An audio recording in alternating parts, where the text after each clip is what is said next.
Այսօր առավոտյան մենք իմացանք, որ մեր մոտ գալիս է Մարկ Ռուբիոն, Միացյալ Նահանգների պետքարտուղարը, ակնհայտ է, որ իր առաջին նպատակն է երևի օգնել այս ռեժիմին,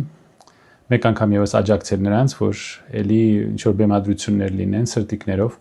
եւ մեր ժողովուրդը կարծի, որ Ամերիկայի համար այս մարդը կարեւոր է, նա պետք է վերընտրվի։ Նա փորձելու է ռեյտինգները բարձրացնել։ Եվ երկրորդը, մենք տեսնում ենք, որ Իրանի շուրջ այս պատերազմը, որը 12 շաբաթ էր տևել, հիմա դադարել է, կողմերը ասում են, որ գնում են դեպի խաղաղ ինչ-որ համաձայնության, որը նշանակում է, որ այս պայմաններում Միացյալ Նահանգները եւ Իսրայելը կցանկանան որքան հնարավոր է շուտ կառուցել Զանգեզուրի միջանցքը, որպեսզի Իրանը շրջանցել, որպեսզի այդպես էլ կախված չմնալ այդ Հորմուզի նեղուցից, որ ցանկացած ժամանակ, երբ որ նրանք ուզենան նորից հարձակվել Իրանի վրա, արդեն նրանք Ադրբեջանով եւ Թուրքիայով ունենան այլ ընտրանք,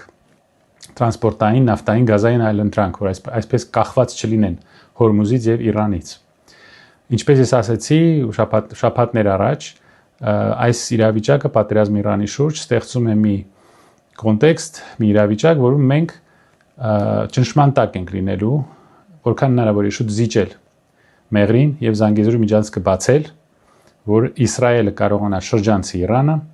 կտրի Իրանից հյուսիս գնացող բոլոր ճանապարհները, կոմունիկացիաները, մեկուսացնի Իրանը, դուրս գա Կասպից ծով, ՆԱՏՕ-ն, Թուրքիան, Միացյալ Նահանգները, Բրիտանիան եւ Իսրայելը դուրս են գալու Կասպից ծով։ Մեր տարածքով է սա գնալու։ Նա Ռուբիոն երևի փորձելու է լրացուցիչ համաձայնագրեր ստորագրել, որպեսզի